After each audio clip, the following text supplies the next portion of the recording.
महोदय, मुझे देख करके बड़ा आश्चर्य हुआ। ये लोग प्रदेश के अंदर सुरक्षा की बात करते हैं। हम शर्म तो तुम्हें करनी चाहिए जो अपने बाप की सम्मान नहीं कर पाए हैं। कम से कम इस बात को शर्म करनी चाहिए। किस प्रकार का आचरण होना चाहिए? हमने नाम नहीं लिया किसी का, लेकिन जो वक्तव्य कभी बोले गए हैं उन वक्तव्यों पे चर्चा तो होनी ही चाहिए। क्यों नहीं चर्चा होनी चाहिए? किस प्रकार की बात करते हैं जी? आप कुछ भी बोल रहे हैं, दूसरा व्यक्ति नहीं बोलना चाहिए। जब चर्चा होगी तो सभी मुद्दों पे चर्चा होगी। फिर नगर निकाय के सभी नगर आयुक्तों को, विकास प्राधिकरणों के जितने भी उपाध्यक्षगण हैं, वे भी इस बात को सुनिश्चित करें कि किसी गरीब को न छेड़ें। जिला प्रशासन के लोग भी इस बात को सुनिश्चित करें। मैं देखता हूं गरीब की झोपड़ी उजाड़ते हैं। गरीब की झोपड़ी पे आपका बुलडोजर नहीं चलना चाहिए। आपकी कार्रवाई पेशेवर अपराधियों के खिलाफ होनी चाहिए और माफियाओं के खिलाफ होनी चाहिए, गरीब के खिलाफ नहीं। और गरीब अगर कहीं पे उसने ऐसी भूमि पर उसका मकान बन ही गया है तो पहले उस जो आरक्षित श्रेणी की हो तो उन्हें पहले कहीं कोई व्यवस्था दीजिए। व्यवस्था देने के बाद तब जाकर के उसकी सहमति से फिर उसको पुनर्वास करिए। क्या ज्ञानवापी मस्जिद को लेकर क्या इस प्रॉब्लम का कोई सोल्यूशन है? देखिए, अगर हम उसको मस्जिद कहेंगे तो फिर विवाद होगा। हमें ज्ञानवापी बोल देना चाहिए। वो ज्ञानवापी है और माननीय न्यायालय में गया है। माननीय न्यायालय स्वयं देख लें, अगर वहाँ साक्ष्य हैं,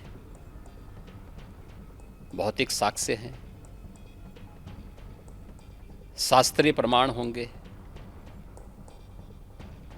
अन्य पुरातात्विक प्रमाण भी होंगे, तो स्वाभाविक रूप से इस पे निर्णय होना चाहिए। दुनिया देख रही, स्वतंत्र भारत में काम पहले होना चाहिए था। 1947 में प्रारंभ होना चाहिए था और उस आस्था के लिए बार बार गुहार लगाता रहा। हमने तो केवल 3 जगह मांगी, अन्य जगहों के बारे में कोई मुद्दा नहीं था। अयोध्या के लिए, और देखिए अयोध्या का उत्सव लोगों ने देखा तो नंदी बाबा ने भी कहा, भाई हम काहे इंतजार करें।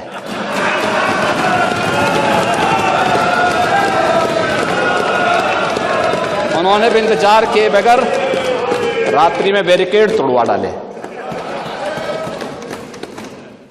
और हमारे कृष्ण कन्हैया कहां मानने वाले हैं?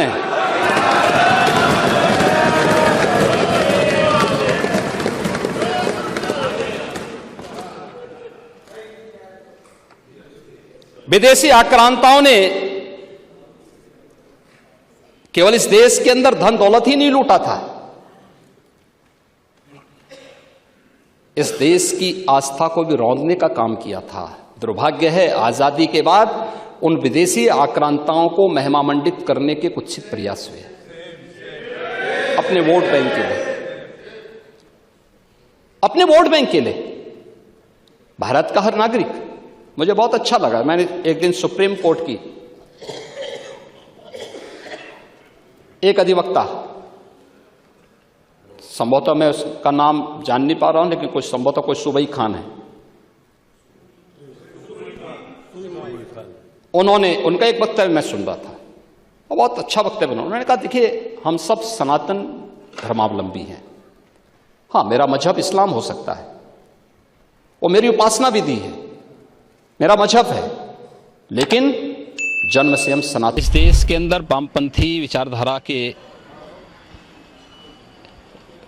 कुछ कथित लेखकों और कलाकारों ने जिस प्रकार से अब भारत विरोधी स्वर ही, यानी अब भाजपा का नहीं बल्कि भारत विरोधी स्वर ही उठाना शुरू किया है, दुर्भाग्य से उस स्वर के साथ शाहरुख खान जैसे लोगों के भी स्वर मिले हैं। और ये पहली बार नहीं हो रहा है, इससे पहले भी इस प्रकार की हरकतें उनके द्वारा हुई हैं। शाहरुख खान को इस बात को याद रखना चाहिए कि अगर इस देश का बहुसंख्यक समाज उनकी फिल्मों का बहिष्कार कर देगा तो एक आम मुसलमान की तरह उनको भी सड़कों पे भटकना पड़ेगा। मुद्दों पर, तथ्यों पर बात होनी चाहिए। भारत के अंतर्राष्ट्रीय छवि को खराब करने की जो अंतर्राष्ट्रीय साजिशें हो रही हैं, उस साजिश से सबको बचना चाहिए। और अगर कोई इस प्रकार की साजिश किसी व्यक्ति या किसी पार्टी को निशाना बनाने के लिए पूरे देश को या बहुसंख्यक समाज को, दुनिया का सबसे सहिष्णु समाज को, ये तो हिंदू समाज है, उस हिंदू समाज को बदनाम करने के लिए कोई इस प्रकार के षड्यंत्रों में शामिल है तो उसकी सामूहिक निंदा होनी चाहिए, उसका सामूहिक बहिष्कार भी होना चाहिए। पाक आतंकी और मुंबई ब्लास्ट का मुख्य आरोपी है हाफिज सईद ने जो है कहा है कि अगर ऐसे लोग शाहरुख खान हो या फिर जो साहित्यकार हैं वो लोग अगर असुरक्षित महसूस कर रहे हैं भारत में तो वो पाकिस्तान आ सकते हैं, निमंत्रण दें। बखूबी जाएं लोग, हम भी इसका स्वागत करेंगे कि ये लोग जाएं। कम से कम भारत को बदनाम करने वाले लोग अपनी वास्तविकता और अपनी औकात को भी समझेंगे। एक बार जामा मस्जिद के इमाम ने पाकिस्तान जाकर के देखा था, जब कुत्तों की तरह उसको दुत्कारा गया था वहाँ से, तो उसी प्रकार से यही हाल इनको भी होंगे। आतंकी ऐसा कह रहा है? मैं कह रहा हूँ ना, चाहे ये लोग आतंकी भाषा ही यहाँ बोल रहे हैं। मुझे लगता है शाहरुख खान की भाषा में और हाफिज सईद की भाषा में कोई अंतर नहीं है। उत्तर प्रदेश हर फील्ड में नंबर 1 का बने, इसमें भी उनको आपत्ति है। ले चले, आप अध्यक्ष जी के तो ऑफर को पहले ही डिनाई कर चुके हैं।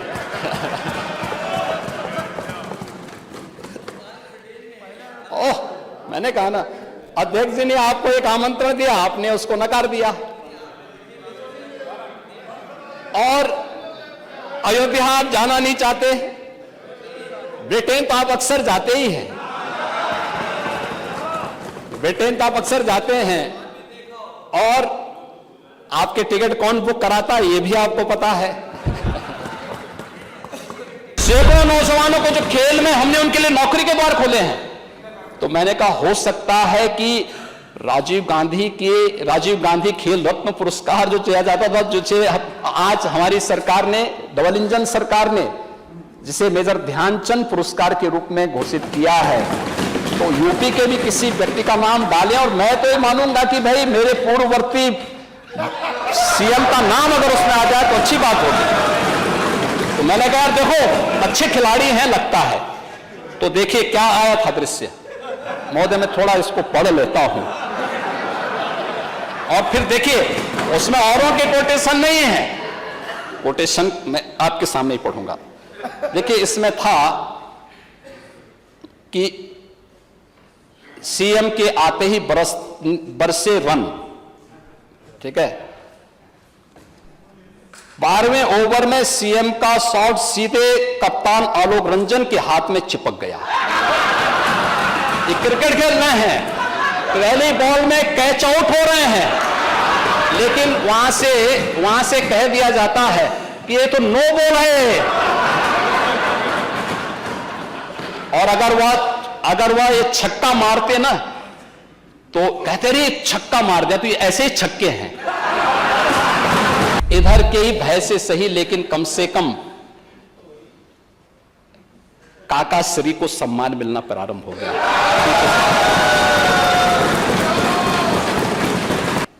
कि कम से कम इधर के बहाने आपने काका श्री को ही सम्मान देना शुरू कर दिया। और शिवपाल जी सचमुच में जब आपको देखता हूं तो मुझे महाभारत का दृश्य याद आने लग जाता है।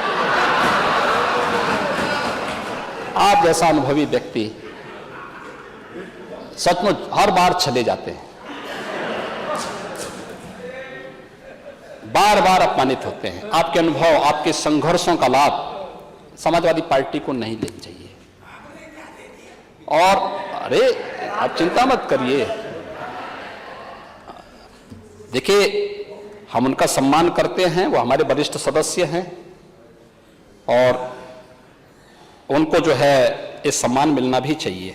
उत्तर प्रदेश को आज भी देश के अंदर उसके परसेप्शन को बिगाड़ने के लिए कोई कोर कसर नहीं छोड़ते, किसी भी स्तर पर, चाहे किसी भी स्तर पर करते हैं। लेकिन मैं कह सकता हूं इस बात को। कहते हैं काबा उत्तर प्रदेश में, अरे बाबा बा ना, उस नहीं तो हम तो है।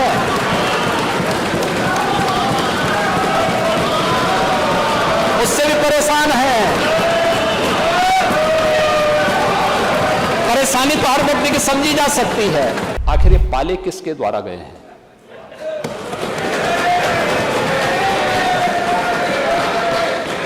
बात जवाब आ जाए। ये जब अभी आपका नाम तो नहीं जाएगा, आपने माफिया के खिलाफ जवाब आ जाए। जिस माफिया के खिलाफ जो भी हो, किसी का नाम तो नहीं लिया ना, किसी का नाम ये तो सच नहीं नहीं कि समाजवादी पार्टी ने उन्हें सांसद बनाया था,